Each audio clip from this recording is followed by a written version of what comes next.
ओम श्री शक्ति नमः। ओम श्री शक्ति नमः। ओम श्री शक्ति नमः।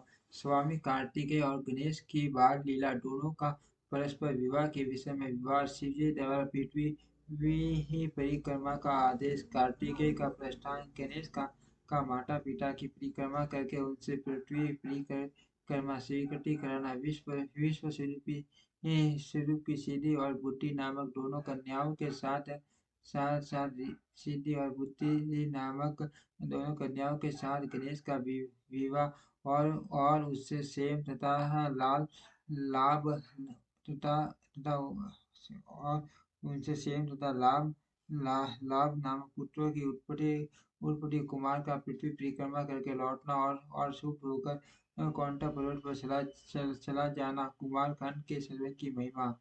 स्वामी कार्तिकेय और गणेश की बाल लीला दोनों दोनों का परस्पर विवाह के विषय में विवाद। शिवजी द्वारा पृथ्वी परिक्रमा का आदेश। कार्तिकेय प्रस्थान, गणेश का माता पिता की परिक्रमा करके उनसे पृथ्वी पृथ्वी परिक्रमा स्वीकृति कराना। विश्वरूप की छेदी और बुद्धि नामक दोनों कन्याओं के साथ गणेश का विवाह और उनसे सेम तथा लाभ नामक पुत्रों की उत्पत्ति। कुमार का पृथ्वी परिक्रमा करके लौटना और शुद्ध होकर कौन से पर्वत पर चला जाना। कुमार खंड के सर्वे की महिमा। नारद जी ने पूछा, जाट मैंने मैंने गणेश से जन्म संबंधी उठान तथा ब्रह्म परमात्मा विभूषित उनका दिव्य क्षमा करना। ठीक से दिखाई नहीं दे रहा, आगे बढ़ना। प्यार करने के कारण माता पिता का शुभ दिन तीनों दिन बढ़ता जाता है और वे दोनों कुमार प्रीति पूर्वक आनंद के साथ तरह तरह की लीलाएं करते थे।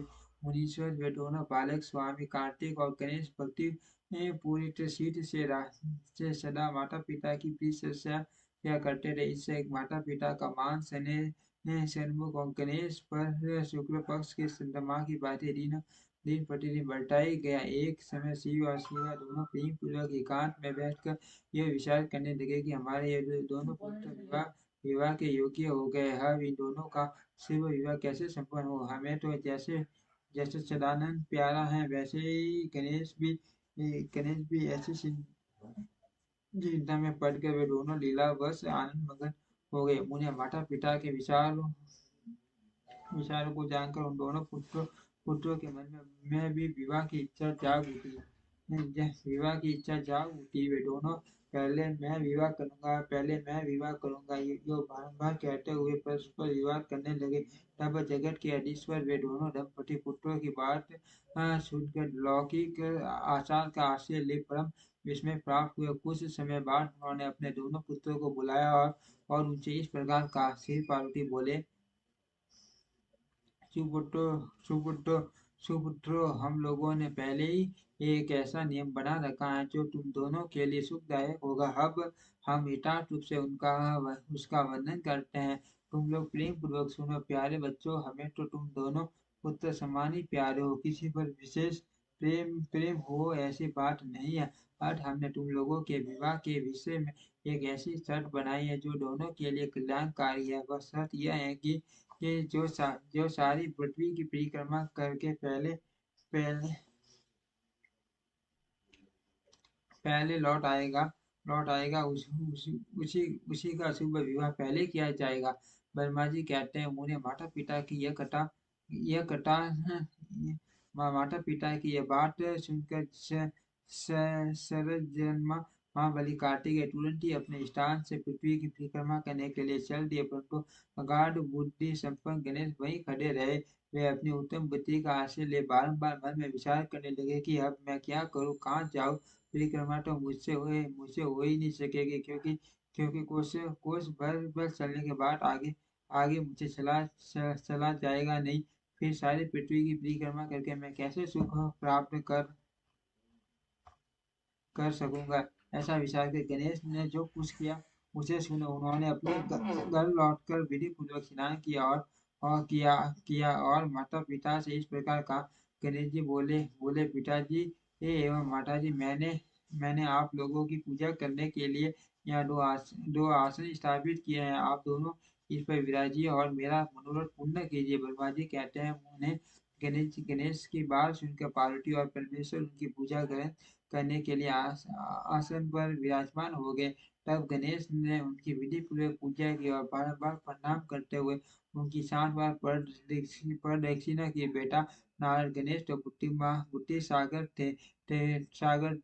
थे ही। वे हाथ जोड़कर प्रेम मगन माता पिता को बहुत प्रकार से स्तुति करके बोले। गणेश जी ने कहा, हे माता जी तथा हे पिताजी, आप लोग मेरी उत्तम बात सुनिए और शीघ्र ही मेरा शुभ विवाह कर दीजिए। ब्रह्मा जी कहते हैं, मुने महात्मा गणेश ऐसा वचन सुनकर वे दोनों माता पिता माँ बुद्धिमान गणेश से बोले, पार्वती का जैसा मनोरथ था उसी के अनुसार विश्वकर्मा ने वह विवाह किया।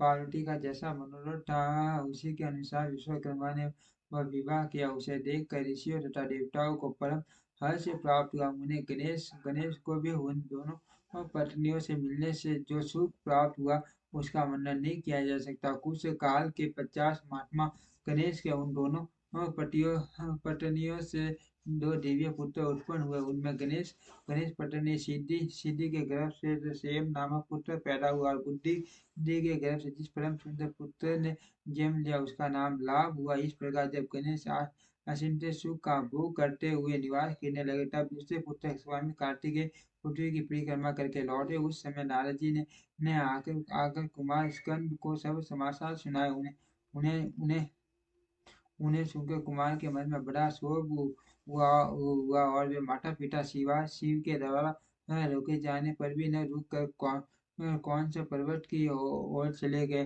देर से उसी दिन से शिव पुत्री स्वामी कार्तिकेय का कुमार तत्व कुआरापन प्रसिद्ध हो गया। उसका नाम त्रिलोकी में विख्यात हो गया। वह शुभदायक सर्व सर्व पापहारी पुण्य में और उत्कृष्ट ब्रह्मचारी की शक्ति प्रदान करने वाला है। कार्तिक की पूर्णिमा को समुद्री देवता श्री तीर्थ और मुनीश्वर सदा कुमार का दर्शन करने के लिए कौन से पर्वत पर जाते हैं। जो मनुष्य कार्तिक पूर्णिमा के दिन कृतिक नक्षत्र का योग होने पर स्वामी कार्तिकेय का दर्शन करता है उसके संपूर्ण पाप नष्ट हो जाते हैं और उसे मनोवांछित फल की प्राप्ति होती है।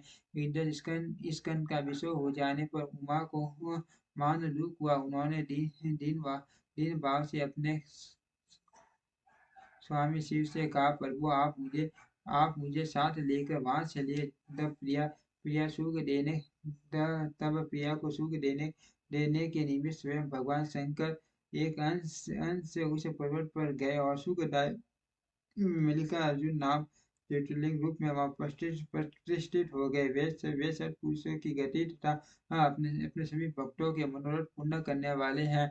आज भी शिवा के सहित उस पर्वत पर विराजमान है। बेटा नारद, वे शिवा भी पुत्र स्नेह से विलिंगन होकर प्रत्येक पर्व पर कुमार को देखने के लिए जाते हैं। अमावस्या के दिन वहां स्वयं शंभु पधारते हैं और पूर्णिमा के दिन पार्वती जाती है। मुनीश्वर, तुमने स्वामी कार्तिक और गणेश का जो वरदान मुझसे पूछा था वह सब मैंने तुम्हें कह सुनाया। इसे सुनकर बुद्धिमान मनुष्य समस्त पापों से मुक्त हो जाता है और उसकी सभी शुभ कामनाएं पूर्ण हो जाती है। जो मनुष्य इस चरित्र को पढ़ता अथवा पढ़ाता है एवं सुनता अथवा सुनाता है निसंदेह उसके सभी मनोरथ सफल हो जाते हैं। यह अनुपम वाक्यान पापनाशक कीर्तिपद सुखवर्धक, आयु बढ़ाने वाला, सर्व की प्राप्ति कराने वाला, पुत्र पौत्र की वृद्धि कराने वाला, मोक्ष पर शिव जी के लिए उत्तम ज्ञान का प्रदाता, शिव पार्वती में प्रेम उत्पन्न करने वाला और शिव भक्ति वर्धक, यह कल्याण कारक शिव जी को अध्यात्म ज्ञान का दाता और सदा शिव में है। अतः मोक्ष कामी एवं निष्काम भक्तों को सदा इसका सेवन करना चाहिए। ओ रुद्र संहिता का कुमार खंड संपूर्ण। ओम श्री शक्ति नमः। ओम श्री शक्ति नमः। ओम श्री शक्ति नमः। ओम श्री शक्ति नमः। शिव जी ने कहा, बेटा तू तू पहले कानों सहित इस सारी पृथ्वी का परिक्रमा तो कर कुमार कुमार गया हुआ है, तू भी जा और उससे पहले लौट तब तेरा विवाह पहले कर दिया जाएगा। ब्रह्मा जी कहते हैं उन्हें नेम परायण गणेश माता पिता की ऐसी बात सुनकर कुपित हो तुरंत बोल बोल उठे। गणेश जी ने कहा, हे माता जी तथा हे पिताजी, आप दोनों सर्वश्रेष्ठ धर्म रूप और माँ बुद्धिमान हैं, अतः धर्म अनुसार मेरी बात सुनिए। मैंने 60 बार पृथ्वी की परिक्रमा की है, फिर आप लोग ऐसी बात क्यों कह रहे हैं? ब्रह्मा जी कहते हैं उन्हें शिव पार्वती तो बड़े लीलानंद नंद ये ठहरे, वे गणेश का कटन सुन लौकिक गति का आश्रय लेकर बोले। शिव पार्वती ने कहा, पुत्र तूने तूने समुद्र पर्यंत विस्तार वाली बड़े बड़े कानों से युक्त इस सप्तद्वीपवती विशाल पृथ्वी की परिक्रमा कब कब कर ली? ब्रह्मा जी कहते हैं उन्हें जब शिव पार्वती ने ऐसा कहा तब उसे उसे सुनकर मान बुद्धि संपन्न गणेश बोले। गणेश जी ने कहा, माता जी एवं पिताजी, मैंने अपनी बुद्धि से आप दोनों शिव पार्वती की पूजा करके प्रदक्षिणा कर ली। अतः मेरी समुद्र पर्यंत पृथ्वी की परिक्रमा पूरी हो गई। धर्म के सर्वभूत वेदों और शास्त्रों में जो ऐसे वचन मिलते हैं वे सत्य हैं अथवा वह असत्य है। वे वचन है कि जो पुत्र माता पिता की पूजा करके उनकी प्रदक्षिणा करता है उसे परिक्रमा चाहिए फल सुलभ हो जाता है। जो माता पिता को परस्पर छोड़कर तीर्थ यात्रा के लिए जाता है वह माता पिता ठीक से दिखाई नहीं दे रहा, आगे बता समझ आता असत्य हो जाएगा तो निसंदेह वेद भी असत्य हो जाएगा और वेद द्वारा बने आपका यह स्वरूप भी झूठा समझा जाएगा। इसीलिए या तो शीघ्र ही मेरा शुभ विवाह कर दीजिए अथवा यह कह दीजिए कि वे शास्त्र झूठे हैं, आप दोनों धन रूप है। अर्ध भली पाटी विचार करके इन दोनों में जो परमोत्तम प्रतीत हो उसे पूर्वक करना चाहिए। ब्रह्मा जी कहते हैं उन्हें तब जो बुद्धिमानों में श्रेष्ठ उत्तम बुद्धि संपन्न तथा मान ज्ञानी हैं वे वे पार्वती नंदन गणेश इतना कहकर चुप हो गए। वे दोनों पति पत्नी जगदीश्वर शिव पार्वती गणेश के वचन सुनकर परम विस्मित हुए और तदंतर वे यथार्थ पापी एवं अद्भुत बुद्धि वाले अपने पुत्र गणेश की प्रशंसा करते हुए बोले। शिव ने कहा, बेटा तू मान आत्मबल से संपन्न इसी से तुझ में निर्मल बुद्धि उत्पन्न हुई है। तूने जो बात कही है वह बिल्कुल सत्य है, अन्यथा नहीं दुख का अवसर आने पर जिसकी बुद्धि विशिष्ट हो जाती है उसका दुख उसी प्रकार विनिष्ट हो जाता है। जैसे सूर्य के उदय होते ही अंधकार जिसके पास बुद्धि है वही बलवान है, बुद्धिहीन के पास बल कहाँ तू पुत्र वेद शास्त्र और पौर पुराणों में बालक के लिए धर्म पालन की जैसी बात कही गई है वह सब तुमने पूरी कर ली। तूने जो बात की है वह दूसरा कौन कर सकता है? हमने तेरी यह बात मान ली, हम इसके विपरीत नहीं करेंगे। ब्रह्मा जी कहते हैं, नारद जो कहकर उन दोनों ने बुद्धि सागर गणेश को सांत्वना दी और फिर वे उसके विवाह के संबंध में उत्तर में विचार करने लगे। इसी समय में जब प्रसन्न बुद्धि वाले प्रजापति इसे दिखाई नहीं दे रहा, आगे बता समझ आता हूँ। पार्वती का जैसा मनोरथ था उसी के अनुसार विश्वकर्मा ने वह विवाह किया। उसे देखकर ऋषियों तथा देवताओं को परम हर्ष प्राप्त हुआ। उन्हें गणेश को भी उन दोनों पत्नियों को मिलने से जो सुख प्राप्त हुआ उसका वर्णन नहीं किया जा सकता। कुछ काल के पश्चात महात्मा गणेश के उन दोनों पत्नियों से दो देवी पुत्र उत्पन्न हुए। उनमें गणेश पत्नी सिद्धि के गर्भ से सेम नामक पुत्र पैदा हुआ और बुद्धि के गर्भ से जिससे परम सुंदर पुत्र ने जन्म लिया उसका नाम लाभ हुआ। इस प्रकार जब गणेश अचिंत्य सुख का भोग करते हुए निवास करने लगे तब दूसरे वे पुत्र स्वामी कार्तिक की पृथ्वी की परिक्रमा करने लगकर पृथ्वी की परिक्रमा करके लौटे। उस समय नारद जी ने आकर कुमार स्कंद को सब समाचार सुनाया। उन्हें सुनकर कुमार के मन में बड़ा शोक हुआ और वे माता पिता शिव के द्वारा रोके जाने पर भी न रुक कर कौंस पर्वत की ओर चले गए गए देव ऋषि। उसी दिन से शिव पुत्र स्वामी कार्तिकेय का कुमार तत्व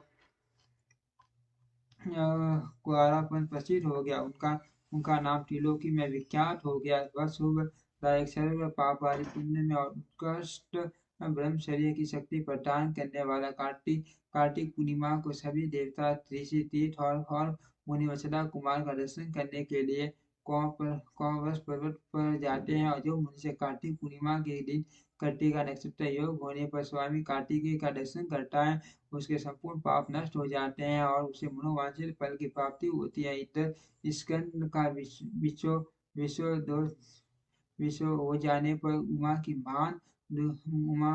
को मान दुख हुआ। उन्होंने तीन भाव से अपने स्वामी शिव जी से कहा, प्रभु आप मुझे साथ लेकर वहां चलिए। तब प्रिया को सुख देने के लिए निमित्त स्वयं भगवान शंकर आए एवं अंश अंश से उस पर्वत पर गए और सुखदायक मल्लिकार्जुन नामक ज्योतिर्लिंग रूप में वह प्रतिष्ठित हो गए। वे सत्पुरुषों की गति तथा अपने अपने सभी भक्तों के मनोरथ को पूर्ण करने वाले हैं।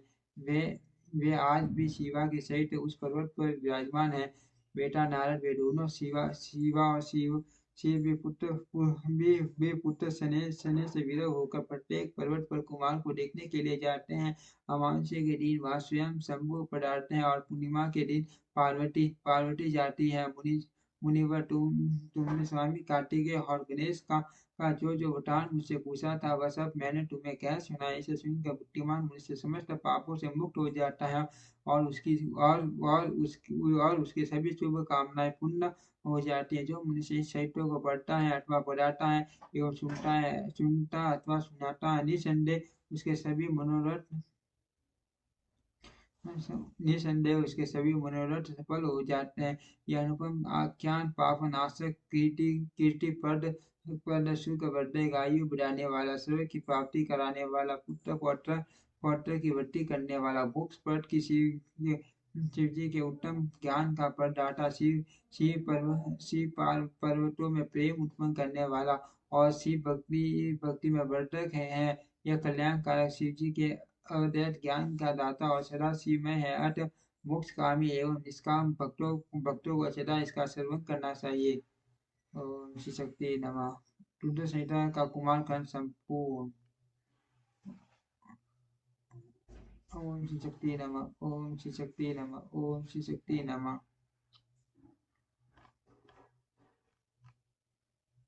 वे चून के चून मद मद गजरों से सुंदर सुंदर घोड़ों से नाना प्रकार के आकार प्रकार रटो एवं शिविकाओं से अलंकृत थे। उनमें समय अनुसार पटक पटक क्रीड़ा स्थल बने थे और वेद व्याह की पाठशालाएं भी निर्मित हुई थी। वे पापी पुरुषों के लिए मन वाणी से भी अघोष थे। उन्हें सदाचारी पुण्यशील महात्मा ही देख सकते थे। परायण तथा धर्म से विमुख रहने वाली पतिव्रता नारियों ने नगरों के उत्तम स्थलों को सर्वत्र पवित्र कर रखा था। उनमें महाभाग शूरवीर दैत्य और श्रुति स्मृति के अधम तत्व एवं सर्वधर्म परायण ब्राह्मण अपनी स्त्रियों तथा पुत्रों के साथ निवास करते थे। उनमें मैं द्वारा सुरक्षित ऐसी शूद्र पराक्रमी भी भरे हुए थे, जिनके केश नील कमल के समान नीले और थे। वे सभी सुशिक्षित थे, जिससे उनमें सदा युद्ध की लालसा बड़ी रहती थी। वे बड़े बड़े समारोह से प्रेम करने वाले थे। ब्रह्मा और शिव का पूजन करने से उनका पराक्रम विशुद्ध थे। वे सूर्य मरुदगण और महेंद्र के समान बलि थे और देवताओं के मंथन करने वाले। वे वेदों शास्त्रों और पुराणों में जिन जिन इन धर्मों का वर्णन किया गया है, वे सभी इन धर्म और शिव के प्रेमी देवता स्त्रियां विशाल चारों और व्यास थे। उन नगर में प्रवेश करके वे रहते सदा शिव भक्ति निरत होकर सारी त्रिलोकी के बाधित करके विशाल राज्य का उपभोग करने लगे। उन्हें इस प्रकार वहां निवास करने वाले उन पुण्यात्माओं के सुख एवं प्रीतिपूर्वक उत्तम राज्य का पालन करते हुए बहुत लंबा काल व्यतीत हो गया। ओम श्री शक्ति नमः। ओम श्री शक्ति नमः, ओम श्री शक्ति नमः, ओम